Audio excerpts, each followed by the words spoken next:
Bienvenue dans cette vidéo. On va faire un exercice de calcul d'intégrale. L'exercice il nous demande, en utilisant une intégration par partie, de calculer l'intégrale allant de 1 à e de log x sur x d de x.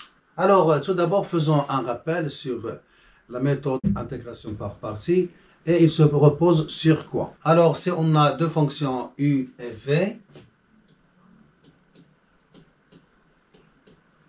ces deux fonctions sont dérivables, dont les dérivées sont continues. Pour s'assurer que l'intégrale existe, à notre niveau en terminale, donc s'ils sont dérivables, donc on peut calculer la dérivée du produit. Donc ça donne u' x, v de x, plus u de x, v' de x. Alors maintenant, nous, on veut calculer l'intégrale allant de a à b de u' x multiplié par v de x d de x. C'est-à-dire l'intégrale de ça. Alors on peut ramener cette quantité de l'autre côté. Alors c'est quoi? Donc c'est l'intégrale de ça. Puisque c'est une dérivée, donc c'est entre crochets. Voilà, on a déjà une primitive qui est u de x, v de x allant de a à b, moins l'intégrale de ça. Donc a, b, u de x, v' de x, d de x. Alors pourquoi faire ça? Parce que parfois on a une intégrale qui est un peu difficile, donc on passe à une intégrale qui est moins difficile. Et c'est ça l'astuce. Donc on va appliquer ça. Donc là, il suffit de bien choisir le u et le v pour calculer l'intégrale donnée. Alors, quelle est la fonction u et quelle est la fonction v?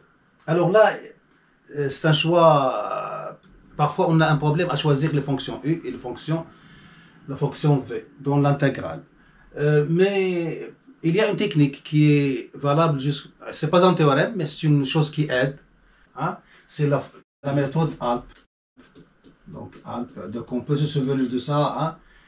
Les montagnes, les arbres en Europe. Donc ALP. Donc ça, c'est toutes les fonctions qui contiennent soit arc, arc sinus, arc cosinus, arc tangente, arc SH et ainsi de suite. Là, c'est le logarithme. Ça, c'est les polynômes.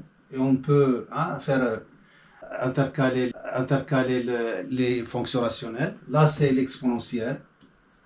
Et là, c'est les fonctions sinus et cosinus. Je le dis, ce n'est pas un théorème. C'est une méthode qui aide parfois à simplifier les choses.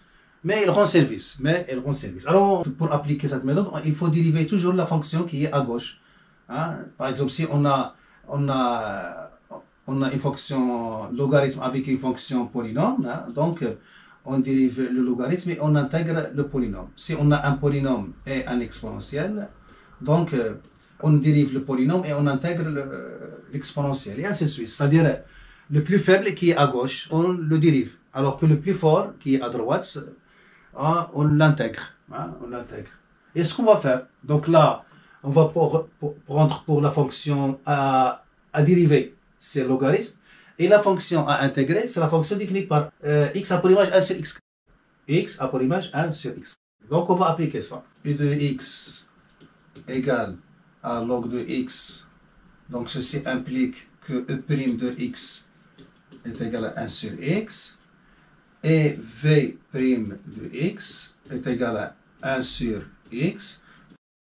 Sa primitive, c'est la fonction v définie par v de x égale log de x. Alors vous voyez qu'on va tomber dans la forme intégrale d'avant. Donc on va, donc ça par suite, c'est ce qu'on a. Donc on continue. C'est une nouvelle technique. Donc l'intégrale 1 à e de log de x sur x d de x, donc est égal. Donc entre crochets, le produit des primitives, c'est-à-dire log de x fois log de x. Donc c'est log de x au carré moins l'intégrale 1 à e de quoi? Un produit des nouvelles. Le produit des nouvelles, donc voilà une nouvelle. Donc c'est log de x sur x d de x. Et vous voyez qu'on a l'intégrale, il se trouve à gauche et en même temps il se trouve à droite. Donc on va le ramener là. Alors pas de haut. Alors de haut. 2, l'intégrale qu'on cherche, 1, e, log de x sur x est égal, donc je remplace là par e, donc ça donne 1 au carré qui est égal à 1. Et moi log de 1 c'est 0. Donc on déduit